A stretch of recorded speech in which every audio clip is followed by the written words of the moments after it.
Another busy day for the UCP and NDP in Calgary as their leaders announced new plans to woo voters as we hit the halfway May of Alberta's provincial election campaign. Rachel Notley making promises to small businesses, while UCP leader Danielle Smith says she's going to control drug usage in Alberta.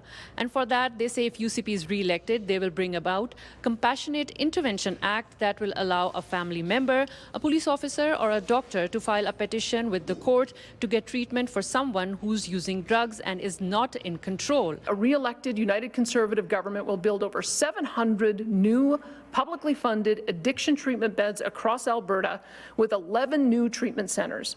We call these centres recovery communities with free admission to any Albertan who needs it.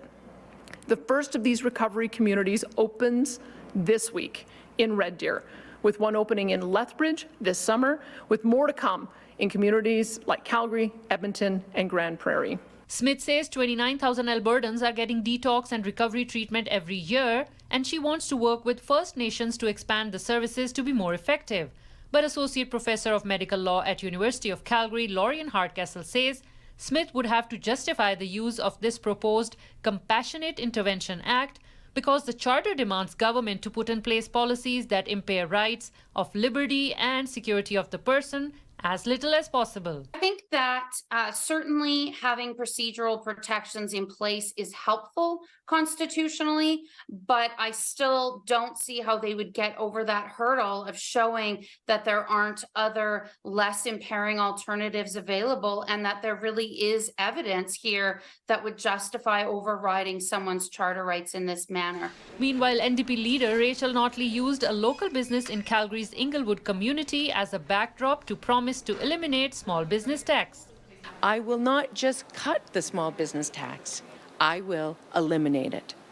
An Alberta NDP government will eliminate small business taxes for more than 100,000 small businesses, including retail establishments, restaurants, mechanic shops, family farms, and more, saving small businesses up to $10,000 per year. Will cut the small business tax rate from 2% to 0. The small business tax rate is currently 2% of the first 500,000 of income generated. Notley also pledged that an Alberta NDP government will not raise personal income taxes and will not introduce a provincial sales tax. In Calgary, Henna Said, City News.